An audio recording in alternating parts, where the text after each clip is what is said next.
Hi guys, James at Rampant Lion Reviews again for you today with another beer review.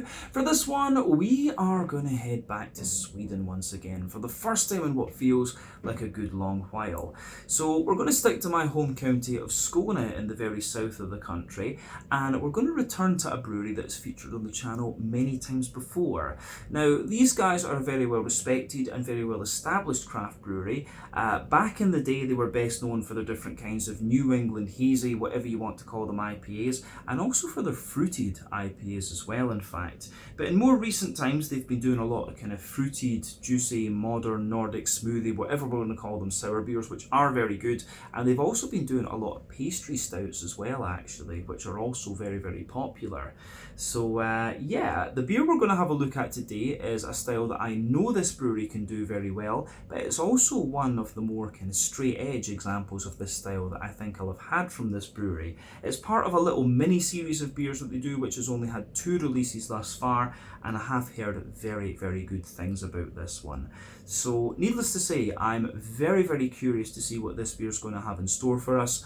Hopefully it's another good beer. Hopefully it makes for an interesting review, and as always, I hope that you guys watching enjoy my take on this one as well. So yeah, for this review then, we are going to go to Skåne, my home county in the south of Sweden, like I said. We're going to go to the northwestern corner of the county to Helsingborg, a very pretty city which I do recommend you visit, and that means that we're going to have a look at another beer from the wonderful Brewski Mikrobryggeri. So this particular beer is called Swap Number 2, HannaHannaH. It comes in at 11.5% ABV, and this one is an Imperial Stout. So yeah, from what I gather, this one is an oaked Imperial Stout with Madagascan vanilla added into it. When they say oaked rather than barrel aged, I assume that that means they've put some oak chips into this thing, which is always quite interesting, gives you a wee bit more of a kind of dry, woody character out of it. But I do love my big, sweet, smooth Imperial Stouts. I love Madagascan vanilla. But the Swap series, as far as I can gather, has had only 2 beers released in it thus far. This one, which was released in October of 2022, at least what I can see from Untappd, and there was also the Swap number 1, which was called Markoben. Now I think these beers are named after different people involved at the brewery. One of the founders' names is Marcus, the other one is Robin, so yeah, Markoben. And you have Hanna Hernström and Hanna Gustafsson, who have worked for the brewery for a number of years, and I think that's what they're naming these beers after, actually. The other one was an Imperial Stout as well. But yeah, this beer was quite a random find at Angry Beer in Mongkok here in Hong Kong, and you know, when I saw it was a Brewski beer, I couldn't resist. You know, it was a little bit pricier than I probably would have paid for it back in Sweden, but it was a case of just, you know, fuck it, why not? So yeah, like I say, heard very good things about this one, and I'm very curious to try it. So let's crack on and see what this beer has in store for us. So, as always with my reviews, I'll tell you a little bit about the brewery before we taste the beer. If you want to get straight to the tasting though, just fast forward.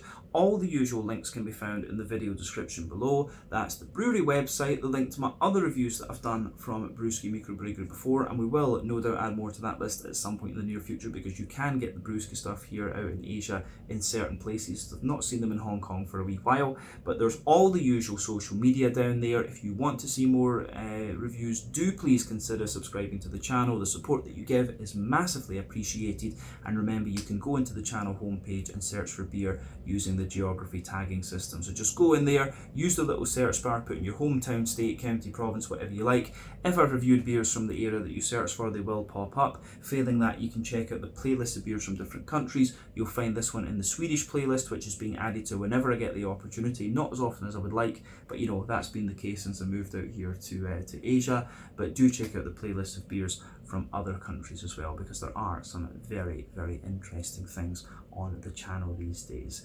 But yeah, let's go on to my brewery notes then, and I'll tell you a wee bit about Brewski Mikrobryggeri once again. I think it's been about a year actually since I last did a review involving these guys.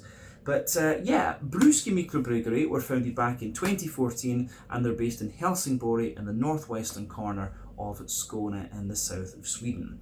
So the founders of this company are Marcus Hjalmarsson, Johan Bridson Alfred Olsson and Robin Skoglund, and all of these guys were largely inspired to get into the craft beer scene, having tried the American West Coast craft beers. So Marcus was originally associated with the High Nose brand of beer brewed at Hugenes Brewery out on the Kullaberg Peninsula to the northwest of Helsingborg. Very pretty, incidentally, and I do recommend that you visit. But some of those beers are still brewed up there, and some of the original Brewski beers were brewed sort of under contract at this facility. But now all of the Brewski beers are brewed at their own brewery in Helsingborg, which is in the old train yard to the south of the central station. And this facility has a capacity to brew around 100,000 litres of beer per month. But in 2016, they started up their own beer festival called Brewskival. In the first year, they had 40 different breweries, and this has continually expanded year on year, although it did stop for a period of time during the COVID pandemic, if I'm not mistaken. But they also used to open up the brewery once a month as a bar, which they called Barski. But they now have their own bar in Helsingborg, which goes by the same name, and this one opened up back in 2018. For quite a while they were selling Japanese ramen as the food in there, and they had Japanese chefs cooking this, but I believe it's now barbecue that they're selling in there. At least that's what I saw on the website. But they're now also brewing a number of their beers in the US at Tampa Bay Brewing Company, and they're also currently looking at opening up their another bar in Oslo, where Marcus has a distribution company called Brewski, and they're importing Swedish beers into Norway. So I hope they start to do the reverse as well. But they've also got a second bar in Helsinki in Finland, and they are looking at opening up one in Copenhagen over in Denmark as well. But at the moment, these guys are producing in the region of 350,000 litres of beer per year, and as of June 2024, when I'm filming this review for you, these guys have produced around 505 different kinds of beer, according to Untappd. As I said to you before, these guys back in the day were best known for their kind of hazy IPAs, and also for their kind of fruited IPAs as well, the Fever series, which were great. I think they're still producing a couple of those, although I've not seen them in a while. But these days they're doing a lot of pastry and pastry stouts, and quite a few of these kind of fruited, smoothie, modern Nordic, whatever you want to call them, sour beers, the Pie series, and those are very, very good. So I would recommend that you take a look at those. But yeah, I think that's everything I can really tell you about Brewski Mikrobryggeri for the moment. If you want to learn more about these guys, you can check out the brewery website. You can follow them on Facebook and Instagram to keep up to date with all the latest goings on. And you can check out the Rate Beer, Untappd and Beer Advocate pages to learn a little bit more about all the different beers that these guys have done. So yeah, let's go on and have a little look at the beer itself. So like I mentioned to you at the start of the video, this one comes in at 11.5% ABV. It's an Imperial Stout. I think it's had oak chips added into it. They do talk about it being an oaked Imperial Stout, and there's also Madagascar vanilla in there as well. It's part of the Swap series. The first of those was released in early 2021, the Markobin, an Imperial Stout as well, and then this one was released in October of 2022, as far as I can figure from Untappd. Those dates that I've quoted there were the first registered tastings of this beer on Untappd, or the date added, I should say. But yeah, I'll just let you have a little look at the artwork on this one before we open it up. There you can see Hannah Hernström, this one here, if I'm not mistaken, and there is Hannah Gustafsson, both of whom have worked for Brewski for a number of years. This is actually the first beer I think I've had from Brewski in a big bomber bottle like this, actually. But yeah, you can see it's got this lovely white wax top on it, and it's pretty damn heavy actually. But yeah, 750 millilitres of beer, this one. Let's get it out into the glass and see what it's all about. Hopefully I don't destroy this thing when I open it. So, I don't know, opened quite easily. Shows you my Swiss Army knife is doing its job well. But yeah, a little bit of smoke on the opening with this one as we do it. But yeah, it says on the side here, best before the 1st of December 2027. With it being an 11.5% Imperial Stout, you probably could keep this one for a little bit longer than that if you really were inclined to. But yeah, look at that. That looks pretty awesome. So I think we've got just under half the bottle out and into the glass here. So yeah, before the head disappears, You can see that this beer is poured with about a half finger of a frothy, I would say, kind of medium to dark tan head. It looks absolutely great, actually, I have to say that. Medium-sized bubbles on the surface of the liquid and a few foamier ones going further up than that. But yeah, in terms of its appearance, this beer is pretty much what you'd expect from an Imperial Stout. That head is fading away to just be a very thin foamy layer, and I'm sure the ring will last a little bit longer there going forward. But yeah, if we shine the light through this beer, this one is pretty much black as night. A lovely dark ebony rosewood colour. So remember, the colour of your beer depends on a few things. One, the type of malts that you use. This goes a long way to determining your EBC rating. Two, length of your wort boil is also going to play a role, because the longer you boil the wort, the more the sugars caramelise, and thus you get a darker colour of beer. Any barrel aging that you do or any adjuncts that you put into the beer will affect its colour as well. But you don't often have to care about that when it comes to black beers. It's very, very difficult to affect the colour of these with adjuncts and things. One or two big bubbles sticking toward the side of the glass, a few little ones going up toward the bottom and the head there in this one, but otherwise it looks pretty much as you would expect from an Imperial Stout, this one. And you know, I'm guessing from the fact that this one, if you shine the light through it, it does have a little bit of a kind of Coca-Cola chestnut coloured edge to it, but yeah, this one's actually pretty hazy. I'm guessing there will be quite a little bit of wheat added into this one, which will account for the haziness, and probably some oats as well. Does it say that on the side?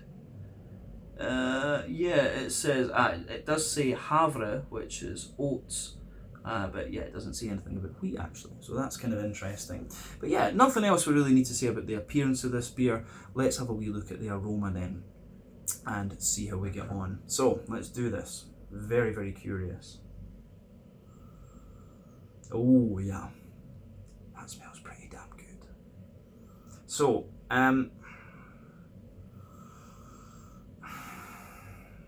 this should be interesting. I'm quite curious about this, because just on first impression, the aroma of this one comes across as being quite pastry stoutish. And as I've explained on the channel many a time, pastry stouts can be a little bit of a hit or a miss for me. I'm not a great fan of the ones that are that sweet, they taste like marzipan. I'm also not a great fan of the ones that have that kind of granola type character to them. But as I say, I have had some of them that I really quite like. And brewskis are ones that I tend to like actually. But this beer certainly isn't the kind of sweetest and most pastry-ish stout that I've had. Just judging by the aroma, it's certainly not the sweetest and pastry stoutish type beer that I've had from Brewski thus far. So that makes me very, very curious about it. But the aroma kind of gives you everything that you'd want actually. You can smell the oakiness in there, you've got the big sweetness of course. It does lean a bit more toward that kind of cakey side of the pastry stout category for sure.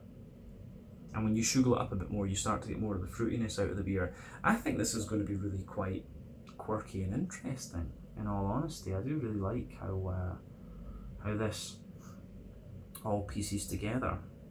Yeah, let's just break this beer down then and describe it for you a wee bit more in depth. Now, what I'm going to say about this one straight away is that I do suspect it's double mash. There's a few ways you can play with Imperial Stouts. You know, you can thicken up the malt base by using wheat and oats and stuff like this. You can also use a double mash, which is going to give you a really sticky and thick, oily mouthfeel. And, you know, you can do barrel aging, which is going to take your mouthfeel away a little bit, but give you a lot of infused flavours. You can also do longer wort boils, which is going to give you some nice dry brown sugary characters. I suspect that this one is, you know, the oak chips have been used in there because you can smell the wood is a little bit drier, and you know, you can also smell that it's quite sort of sticky and things like that. So I do expect that this is a double mash beer. Yeah, let's just break the aroma down and describe it for you a wee more in depth actually. So yeah, the backbone of this beer, you can smell, if you sugar it up, you can smell a little bit of this kind of roasty, toasty, well-fired black bread crust in there. That is a little bit minimal because of how prominent everything else in the aroma actually is. So yeah, there's just a little bit of that in there. On top of that, there's a lot of like nice sweet rye bread, I would say. So yeah, roasty, toasty, well-fired bread crust. A lot of sweet, kind of rye bready notes coming out of it.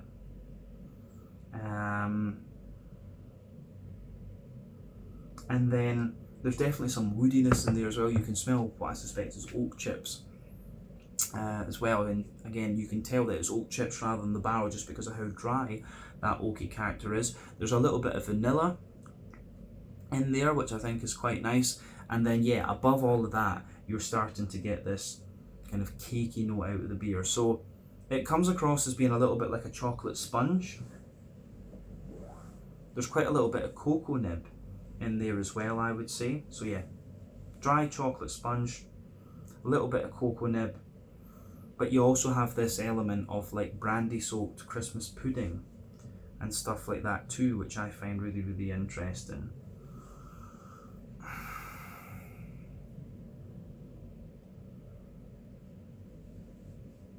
Yeah, definitely a bit of that, you know, Scottish Christmas pudding. My dad used to love Christmas pudding for his birthday and stuff like this. So yeah, quite familiar with that. So yeah, above the kind of cakey notes, you start to get this dry cocoa nibby. Yeah, you start to get this dry cocoa nibby chocolate character out of this one as well, which I think is really interesting. So the chocolate in this beer, you get a mix of like milky chocolate, you know, sort of 30-40% cocoa chocolate, but then yeah, you also have this sort of 70-80% cocoa chocolate, darker chocolate as well, but there's a lot of brown sugar in this one, which is quite interesting. So I was talking about longer wort boils earlier on. I do detect a little bit of a kind of leathery brown sugar in here, which I find quite interesting.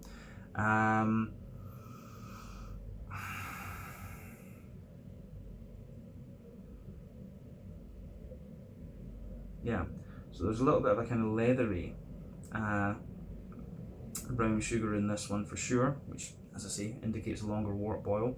Definitely some straight up sweet caramel, a little bit of honeycomb almost as well, but certainly quite a little bit of a kind of treacle molasses type thing as well. So yeah, the way that all of this pieces together, I think, is really, really interesting.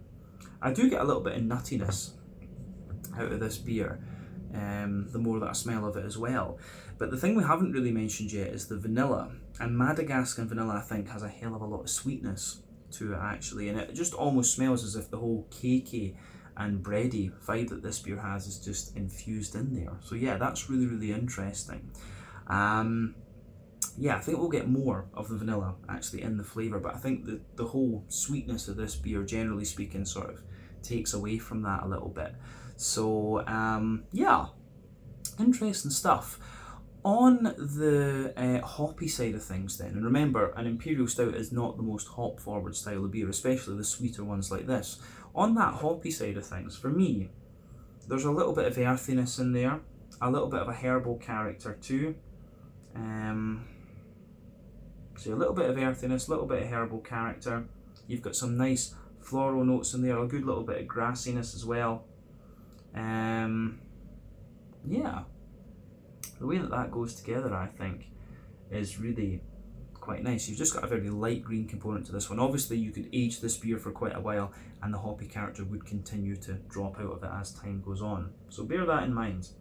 We were drinking this one, I think, at about, what, year and a half, 18 months, nearly 2 years old, something like that. But yeah, I think that's everything we need to say about the green component with this beer. So let's round off the aroma with a wee look at the fruity side of things. So for me, the fruity side of this beer, I would say this one, it's yeah, it's kind of what you'd expect. There's a little bit of a sharper raisiny note in there, quite a good little bit of plum as well, I would say. Yeah, raisins, plums, definitely some dates. I'm getting a lot of a kind of datey character out of this one. Sultanas as well. Bit of blackcurrant and fig as well. actually. So yeah, typical fruity notes that you would expect of a pastry stout. So yeah, aroma-wise, this is very, very interesting. So yeah, as I always say, just take a little bit of time and enjoy the aroma of this beer before you get stuck into it. I think this is going to be pretty damn good. So yeah, interesting stuff. So let's get stuck into this one and see what it's all about. This is the swap number 2, HannaHannaH, an 11.5% oaked Imperial Stout with Madagascan vanilla added into it from the wonderful Brewski Mikrobryggeri in Helsingborg in Skåne in the very south of Sweden. Let's get stuck into this one. Slange, skål, and cheers.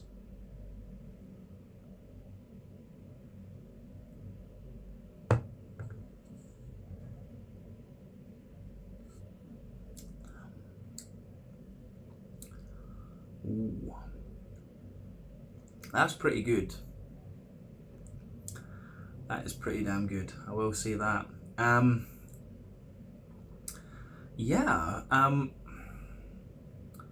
First impression of this one is, I like it.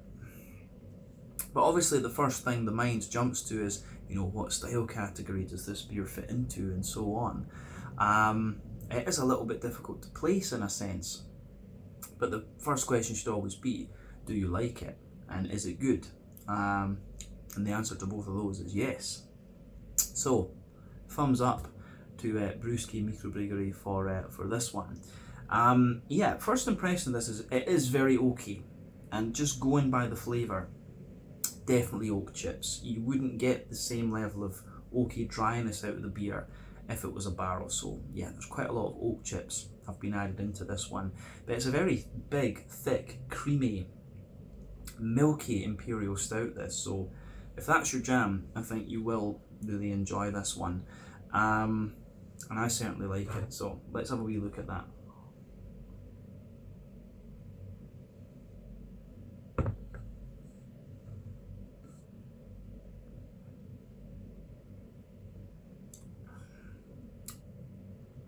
Yeah, very smooth, very silky, nice little bit of fruitiness, good mix of like a sweet dryness in the backbone there and just a little touch of hoppy character. Everything you'd want within this style category. But yeah, let's break the flavour down and describe it for you a wee bit more in depth, as we always do. Middle third of the palate first then. So the backbone of the beer, you can feel that nice smooth kind of rye bready, brown bready bread crust in there.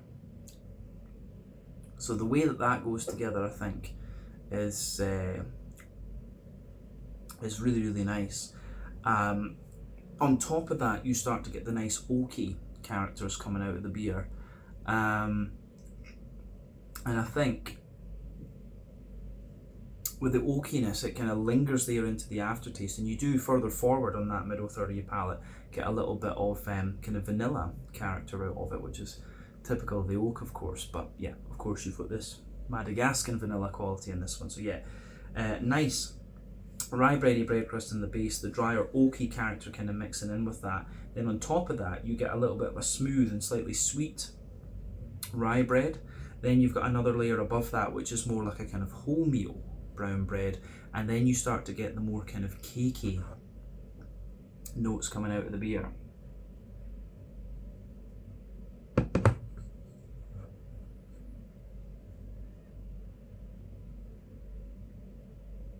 So yeah, the cakey side of the beer for me is kind of interesting. It's a lovely mix of like vanilla and chocolate sponge, and within that there's a lot, you know, you get quite a lot of vanilla. For me, that sort of cakey layer is where all the vanilla is really coming out of this beer.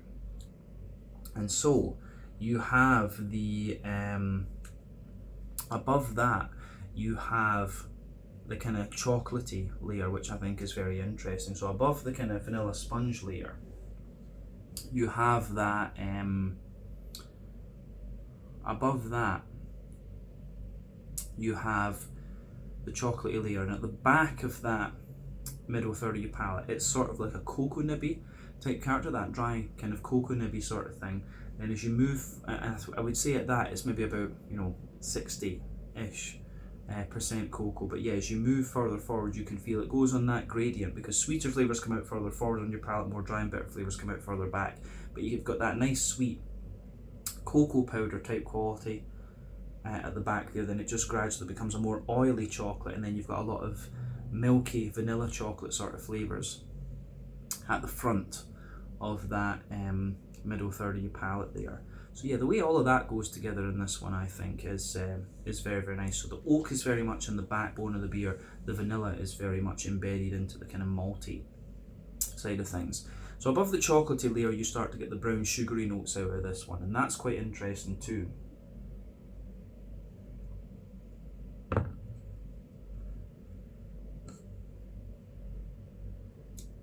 So yeah, the brown sugary side of this beer for me,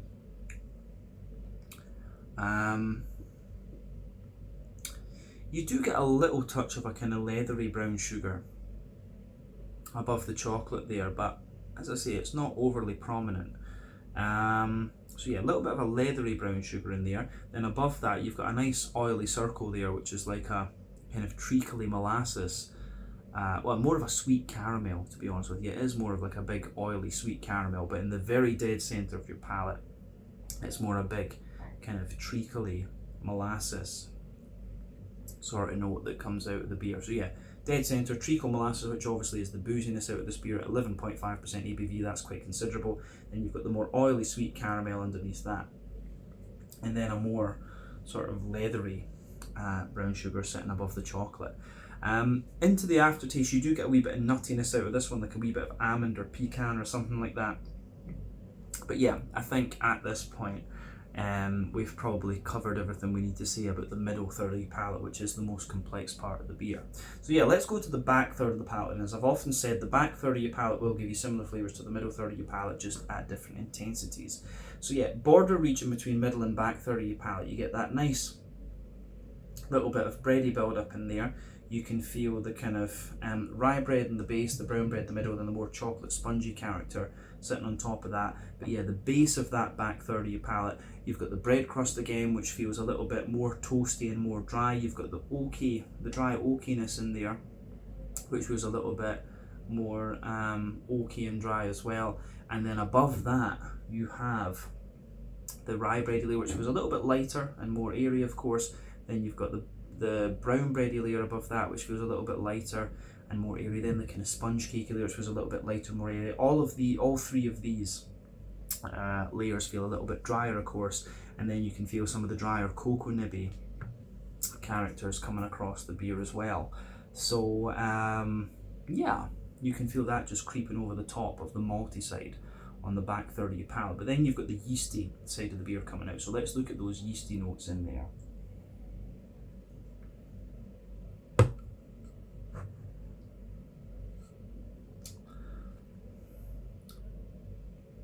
So the yeasty side of the beer then,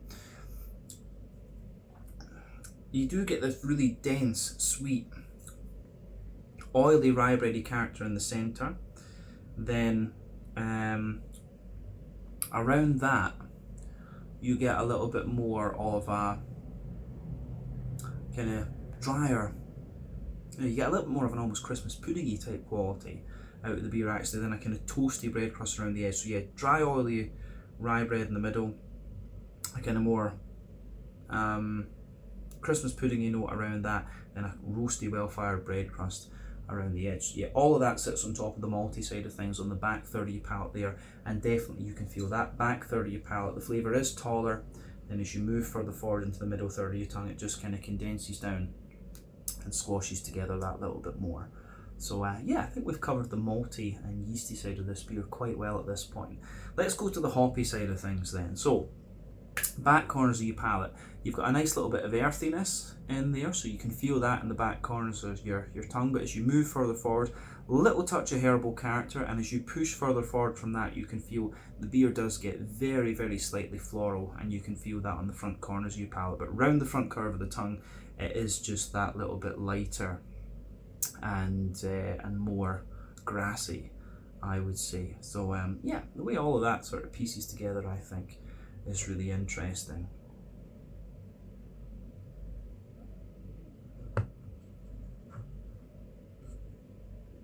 So, I think that's everything we need to cover about the green component. So let's go on to the front third of your palate then, and the fruity side of things, just to round off the tasting. So yeah, border region between front third and middle third of your palate. Again, you get that little bit of bready build-up in there, the kind of rye bread in the base, the brown bread in the middle, and then the sort of chocolatey sponge on top, a little bit toasty. Dry cocoa nibby character on top of that. But then yeah, the base of that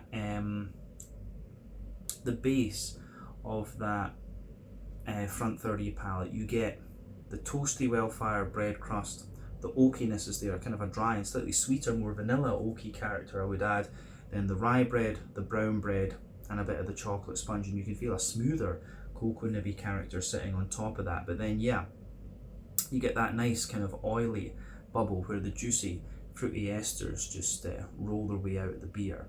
So let's have a wee look at the fruity side of things. One thing I would say as well actually is in that border region between front and middle third of your palate, there's a lot of vanilla kind of concentrated in there. You can really, really feel that actually.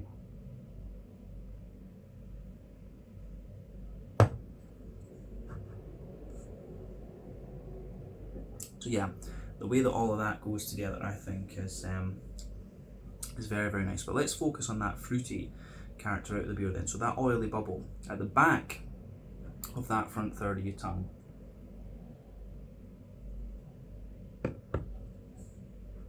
When you take this beer in, you're definitely getting a little bit of that kind of phenolic, medicinal type quality out of the beer. But yeah, you've got a nice kind of big raisiny character in there, not too sharp actually, but underneath that big juicy plums, a lot of prune as well, you know, dry plums. Underneath that there's a lot of kind of datey character, I would say, as well. Maybe a little bit of sultana, but then yeah, as you move further forward from that, you start to get the figs. Definitely a lot of figgy character in this one. But then yeah, as you move into the front half of that front third of your tongue, definitely black currants, a little bit of blackberry I think on top of this one too.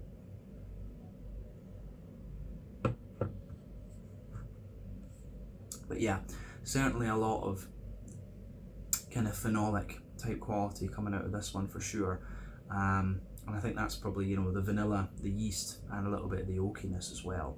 So yeah, the flavour combination in this one is really, really interesting. It definitely has some of that pastry stout element to it, but it's also one of the less sweet and kind of cloying Imperial pastry stouts that I've come across. I think that's definitely fair to say.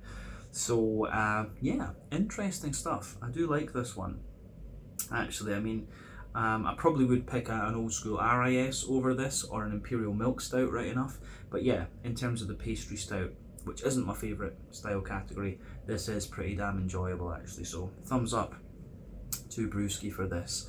Yeah, so let's round off the review with a wee look at the mouthfeel. For me, definitely full-bodied.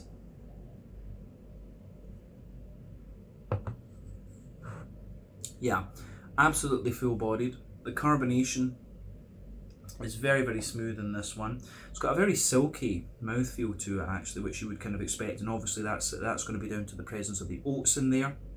In terms of IBU, this beer will be very, very low. It will be like, you know, 10, 15, maybe 20 IBUs. There is quite a little bit of dryness to this one as well, which you could conflate with bitterness, but yeah, and that kind of comes out more and more into the aftertaste. But the malt base, like we said, it has a bit of toastiness underneath, smoothness in the middle, and a bit of like a kind of creamy no, it has got a bit of a creamy character to it as well. But then yeah, the dry and oily brown sugar sitting on top of that, wee bit of dryness from the yeast, and then some lovely kind of oily fruity characters coming out of this one as well.